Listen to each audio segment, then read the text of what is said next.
Bonjour à tous, aujourd'hui je reviens sur l'espion qui a essayé de concurrencer James Bond dans les années 60, il s'agit d'OSS 117. J'ai regardé le premier film de cette mini-saga des 60s, OSS 117 se déchaîne, et je voulais partager mon analyse du film avec vous. Mais en attendant, souvenons-nous de ce film. Mine de rien, à ce jour, OSS 117 c'est quand même 11 films, dont un tourné pour la télévision. Sur la chaîne, je vais plutôt m'attarder sur les longs métrages tournés dans les années 60 et les 3 autres films plus récents avec comme acteur principal Jean Dujardin. Mais aujourd'hui, on se focalise sur OSS 117 se déchaîne. Oui, alors je vous préviens tout de suite, il n'y a pas de quoi déchaîner les foules. Ce film sort en 1963. Tiens donc, juste après un certain James Bond contre Dr No. Coïncidence? Évidemment non, le succès immédiat de 007 a donné des idées à certains producteurs français. Il faut avoir en tête que les histoires de cet espion américain dans les livres a été créé par Jean Brousse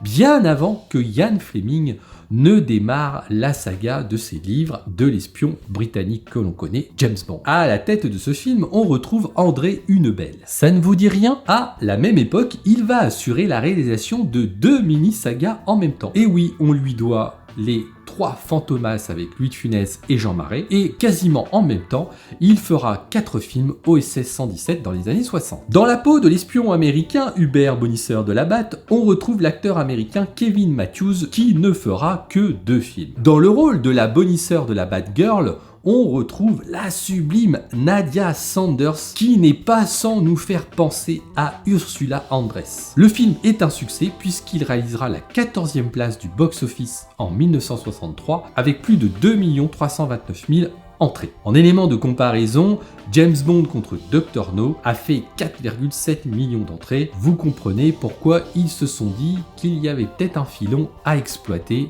et pourquoi ils ont produit ces films d'OSS 117. Que raconte ce film? Au cours d'une plongée sous-marine en Corse, un agent américain est tué dans d'étranges circonstances. Hubert Bonisseur de la Batte, alias OSS 117, est envoyé pour mener l'enquête sur cette étrange disparition. Pour démarrer ses investigations, il commence par les témoins de la scène du crime. Attention, ce film est en noir et blanc. On a donc la sensation d'un bon vieux coup de vieux qui nous saute à la gorge en regardant les premières minutes de ce long métrage. Et ce film a mal vieilli, c'est une certitude. Dès les premières minutes, le rythme est lent. On se dit que les 1h40 vont être longues. Ça commence en effet par une longue scène sous-marine. Alors soit pour l'époque, on va dire que c'est une belle perf d'avoir fait cette scène. Mais si on compare avec la scène de combat final d'Opération Tonnerre qui sera tournée 2 ans plus tard, eh bien il n'y a pas photo entre les deux.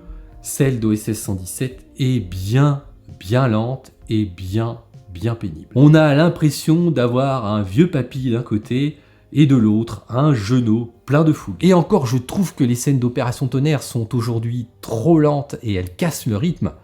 Alors imaginez celle que vous avez dans OSS 117. Bon, si l'envie vous dit de regarder ce film, rassurez-vous, après cette mise en place quand même plutôt lente, le film se regarde quand même plutôt sans ennui. Bon, il ne faut quand même pas être trop difficile non plus, on est bien d'accord. Par contre, on peut être choqué, oui, c'est le mot, par le machisme qui règne dans ce long métrage. Pour exemple, il y a une scène assez incroyable qui se situe à l'aéroport, qui ne passerait mais plus du tout aujourd'hui si on la voyait dans un film. Notre Hubert fait un rentre-dedans incroyable à une agent de chez Hertz. Oui, déjà à l'époque, on faisait un peu de placement de produits dans les films. Au point de l'embrasser de force. Mais quand je vous dis de force, James Bond et Sean Connery dans Goldfinger avec Pussy Galore, à côté, c'est de la gnognotte. Cette scène est totalement lunaire quand on la visionne avec notre regard d'aujourd'hui. Bon, il n'y a pas photo, hein.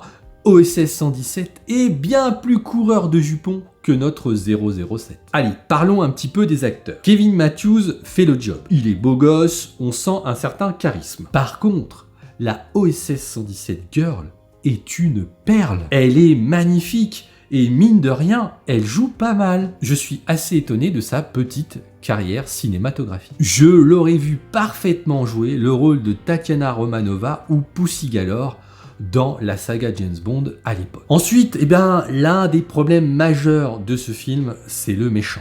Il est où?